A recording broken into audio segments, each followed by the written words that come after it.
అస్సలాము అలైకుం వరహ్మతుల్లాహి వబర్కాతు. దీని యొక్క అర్థం మనందరి సృష్టికర్త అయినటువంటి అల్లాహ్ యొక్క శాంతి శుభాలు మీ అందరి జీవితాలలో వర్షించుగాక. ఆమీన్ రబ్బుల్ ఆలమీన్. రబ్బి జిద్ని ఇల్మా. బిస్మిల్లాహిర్ రహ్మానిర్ రహీం. అనంత కరుణామయుడు, అపార కృపాశీలుడు, భూమి ఆకాశాల సృష్టికర్త, సమస్త జగత్తును తయారు చేసిన వాడు, విశ్వ వ్యవస్థ పాలకుడు, కొన్ని వందల వేల కోట్ల గ్రహాలను ఒకదానితో ఒకటి ఢీకొట్టకుండా నియంత్రిస్తున్నవాడు, ఈ అనంతమైన విశ్వాన్ని అద్భుతమైన రీతిలో తీర్చిదిద్దినవాడు, ఈ విశ్వ వ్యవస్థ పాలకుడు, ఈ సర్వోన్నతుడు, కరుణామయుడు, కృపాకరుడు, సమస్త లోకాలకు సృష్టికర్తను బట్టి అల్లాహ్ పేరుతో ప్రారంభిస్తున్నాను. సోదర మహాశివులారా, అల్లాహ్ సుబారక వ తఆలా అన్ని కులాల వారికి, అన్ని మతాల వారికి, అన్ని వర్గాల వారికి, అన్ని జాతుల వారికి సత్యమేంటి అసత్యమేంటి, ఎలా నడుచుకోవాలి, ఎలా జీవితం గడపాలి, ప్రతి ఒక్కటి కూడా అద్భుతమైన రీతిలో ఈ ఖురాన్ గ్రంథంలో మనకి బోధన చేయడం జరిగింది. అయితే చాలామంది కొంతమంది దీన్ని తిరస్కరిస్తారు, కొంతమంది దీన్ని దూరం పెడతారు, కొంతమంది దీన్ని అల్హమ్దుల్లాహ్ చదివి ఇస్లాం స్వీకరించిన వాళ్ళు కూడా ఉన్నారు. అయితే ముఖ్యంగా చెప్పాలంటే ఈ యొక్క ఖురాన్ గ్రంథం అల్హమ్దుల్లాహ్ గొప్పతనము, దీంట్లో ప్రతి ఒక్క వాక్యం చదివేటప్పుడు ఆ తీయదనం ఉంటుంది. సుబ్హానల్లాహ్, అది సృష్టికర్తను అల్లాహ్ను ఆరాధిస్తూ ఆయన యొక్క ధ్యాసలో మునిగిపోయిన వాడికి అల్హమ్దుల్లాహ్ ఈ ఖురాన్లో ఉన్న వాక్యాల యొక్క తీయదనం తెలుస్తుంది. సుబ్హానల్లాహ్, నిజంగా ప్రతి ఒక్క వాక్యం తీయదనం. అయితే సోదర మహాశులారా, అల్లాహ్ తబారక వ తఆలా దీంట్లో కొన్ని విషయాలు చెప్పాడు. మాషాల్లాహ్, సైన్స్ దానిని చదివిన తర్వాత దానిలో ఉన్న వాక్యాలు కాపీ కొట్టి మరి మేము కనుగొన్నామని చెప్పిన శాస్త్రవేత్తలు కూడా ఉన్నారు. ఓకేనా? ఎందుకు చెప్తానంటే, ముఖ్యంగా మన క్రైస్తవులు చూసుకుంటే, ముఖ్యంగా ఈరోజు నా యొక్క వీడియో క్రైస్తవులు ఉద్దేశించే క్రైస్తవులు తీసుకుంటే, క్రైస్తవులు కొంతమంది కామెంట్లు పెడతారు, అబ్బా శాస్త్రవేత్తలు అందరూ క్రిస్టియన్సేను, శాస్త్రవేత్తల్లో చాలామంది అంటే దాదాపు 90% పీపుల్స్ ఎవరైతే ఉన్నారో వాళ్ళందరూ కూడా క్రిస్టియన్సేను, మా యొక్క శాస్త్రవేత్తలు బైబిల్ చదివి బయట స్టేట్మెంట్ ఇస్తున్నారు అని చెప్పిన వాళ్ళు కూడా చాలామంది ఉన్నారు. బహుశా బైబిల్ చదివి కనుక స్టేట్మెంట్ ఇచ్చుంటే ఆ శాస్త్రవేత్తలు గొర్రెలై ఉండేవారు. ఉన్న విషయం చెప్పాలంటే ఖచ్చితంగా గొర్రెలు ఉండేవారు. ఎందుకంటే బైబిల్ చదివిన వాడికి తెలుస్తుంది బైబిల్లో ఉన్న విషయాలు ఏందనేది, చదవని వాడికి తెలియదు. చాలామంది క్రైస్తవులకి చర్చిలకి వెళ్ళి ఫాస్టర్లు చెప్పిన విషయాలు వింటారు, కానీ ఎవరు కూడా బైబిల్ ఓపెన్ చేసి చదివిన క్రైస్తవులు చాలా కొద్ది తక్కువ మందే ఉంటారు. వీడియోస్ చూసి ఆదివారం కూడా చర్చిలకు వద్దకు వెళ్ళి అక్కడ విన్న విషయాలు, ఓకే పలానా వాక్యం ఇది అని చెప్పి బయట చెప్పే వాళ్ళు ఉంటారు. కానీ పర్టికులర్గా బైబిల్ ఓపెన్ చేసి ఇలాంటిది ఈ వాక్యం అని వినేవాళ్ళు చాలా తక్కువ మంది ఉంటారు, వేలలో లెక్క పెట్టచ్చు. అయితే కొన్ని వాక్యాలు ఇన్షాల్లా ఈరోజు సైన్స్కి విరుద్ధమైన వాక్యాలు ఇన్షాల్లా ఈరోజు చూద్దాం. మనం ముందుగా ఖురాన్లో చూస్తే అల్లాహ్ తబారక వ తఆలా సూరా నంబర్ 13 ఆయత్ నంబర్ 2లో ఒక విషయం చెప్పడం జరిగింది. మాషాల్లాహ్, అసలు ఎంత అద్భుతంగా ఉందంటే, ఈ వాక్యాన్ని చూసి క్రైస్తవులు కాపీ కొట్టి, ఫాస్టర్లు కాపీ కొట్టి చెప్పిన వాళ్ళు ఉన్నారు, కొంతమంది ఇస్లాం స్వీకరించిన వాళ్ళు కూడా ఉన్నారు. అల్హమ్దులిల్లాహ్. అల్లాహ్ తబారక వ తఆలా అంటున్నాడు, అల్లాహుల్లదీ రఫఅ సమావాతి బిగైరి అమదిన్ తరౌనహా సుమ్మస్తవా అలల్ అర్ష్ వసక్కర శంస వల్ ఖమర్. అల్లాహ్ అంటున్నాడు అక్కడ, అల్హమ్దులిల్లాహ్, స్తంభాలు లేకుండానే ఆకాశాన్ని అమాంతంగా గాల్లో నిలబెట్టినవాడు అల్లాహ్. తర్వాత ఆయన తన యొక్క అర్ష్ సింహాసనాన్ని అల్హమ్దులిల్లాహ్ అధిష్ఠించాడు. మీరు దాన్ని చూస్తూనే ఉన్నారు కదా. తర్వాత సూర్య చంద్రుడిని ఒక నియమావళిగా వాటి కక్షల్లో తిరిగే విధంగా తిరిగే విధంగా నిలిపి ఉంచిన వాడు కూడా ఆయనే అని అల్లాహ్ తబారక వ తఆలా అల్హమ్దులిల్లాహ్ ఇక్కడ చెప్పడం జరిగింది. ఏమన్నాడండి? అల్లాహుల్లదీ రఫఅ సమావాతి బిగైరి అమదిన్ తరౌనహా సుమ్మస్తవా అలల్ అర్ష్. ఎటువంటి స్తంభాలు లేకుండా, అల్లాహ్ అన్నాడు, ఎటువంటి స్తంభాలు లేకుండా ఆకాశాన్ని అమాంతంగా గాల్లో లేపిన వాడు అల్లాహ్ మాత్రమే.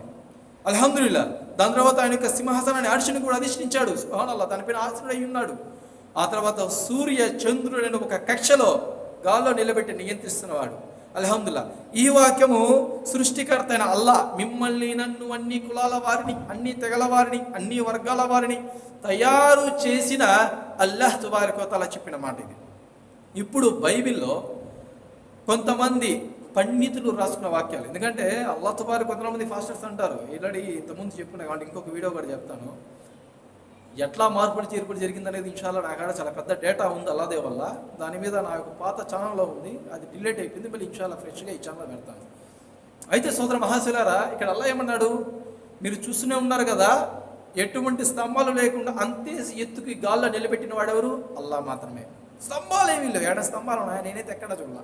ఇస్లాం స్వీకరించిన తర్వాత నుండి ప్రతి ఒక్క వాక్యాన్ని ఖురాన్లో చదువుతున్నప్పుడు అల్హమ్దుల్లా దాని తీయదనాన్ని అనుభవిస్తున్నప్పుడు బయట సృష్టిని చూస్తూ అల్హమ్దుల్లా నేను చాలా ఎంజాయ్ చేసేవాడిని. హింద్ అల్లా ఎంత అద్భుతంగా తయారు చేశాడు. అల్హమ్దుల్లా ఆకాశానికి పొగులు లేవు. మనం కడితే గోడలకు పొగులు వస్తాయి, కానీ అల్లా తుబారికి వతల తయారు చేసిన ఆకాశానికి పొగులు లేవు. అల్హమ్దుల్లా కొన్ని వందల వేల కోట్ల సంవత్సరాల నుంచి అల్హమ్దుల్లా ఆకాశం ఉంది. అల్లా యొక్క కారుణ్యం అల్హమ్దుల్లా. మరి ఇంత అద్భుతంగా అల్లా తుబారికి వతల స్తంభాలు ఏమీ లేకుండా అమాంతం గాల్లో లేచి నిలబెట్టాడు. మరి బైబిల్లో ఏముంది? మరి చాలామంది క్రైస్తవులు ఆవేశం కొద్దో, అత్యాస కొద్దో, ప్రేమ కొద్దో మా శాస్త్రవేత్తలు సైంటిస్టులు అందరూ దాదాపుగా 90% క్రైస్తవులే. బైబిల్ చూసే వాళ్ళు చెప్పింది మొత్తం అంటారు. సరే ఇన్షాల్లా ఒకసారి బైబిల్ జోలికి వెళ్దాం. ఎందుకంటే ఈరోజు ముఖ్యంగా మనకు కావాల్సింది బైబిల్ కాబట్టి బైబిల్లో మనం యోబు 26:11 ఎందుకు ఏముందంటే, ఆయన గద్దింపగా ఆకాశ విశాల స్తంభములు విస్మయం ఉంది ఆదురును. అంటే ఆకాశానికి స్తంభాలు ఉన్నాయి.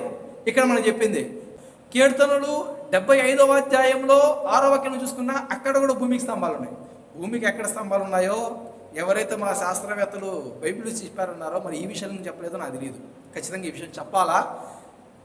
భూమికి స్తంభాలు ఉన్నాయంటే ఆ స్తంభాల మీద భూమి నిలబడి ఉందంట. ఆ స్తంభాల మీద భూమి నిలబడి ఉంది. మరి ఆకాశానికి భూమికి మధ్య స్తంభాలు ఉన్నాయి అంటే ఆ స్తంభాల మీద ఆకాశం కూడా నిలబడి ఉంది. మరి ఈ యోబు 26వ అధ్యాయం 11వ వాక్యం ప్రకారంగా స్తంభాలు ఎక్కడ ఉన్నాయో నాకు చూపించాలా. ఒకవేళ స్తంభాలు ఉండి ఈ పాటికి విమానం వెళ్ళేటప్పుడు ఢీ కొట్టాలా, కానీ ఎక్కడ కూడా కొట్టలేదు. ఎందుకంటే అల్హమ్దుల్లా అల్లా తుబారక్ వతఆలా చెప్పిన మాట వాస్తవం కాబట్టి స్తంభాలు లేక నిలబెట్టాడు. మరి బైబిల్ ప్రకారంగా చూస్తే స్తంభాలు ఉన్నాయంట, భూమికి స్తంభాలు ఉన్నాయంట. మరి ఆకాశానికి భూమికి మధ్య ఆకాశం గాల్లో నిలబెట్టకుండా స్తంభాల మీద నిలబెట్టి ఉంచడం జరిగిందని చెప్పి ఈ వాక్యం ద్వారా మనకి కనబడుతుంది. సో తద్వారా మనకి ఏమర్థమవుతుంది అంటే బైబిల్ అనేది కొంతమంది రాసుకున్న పుస్తకము. నిబ్లాస్ అనే పదం నుండి వచ్చింది, కొన్ని పుస్తకాల కలయిక.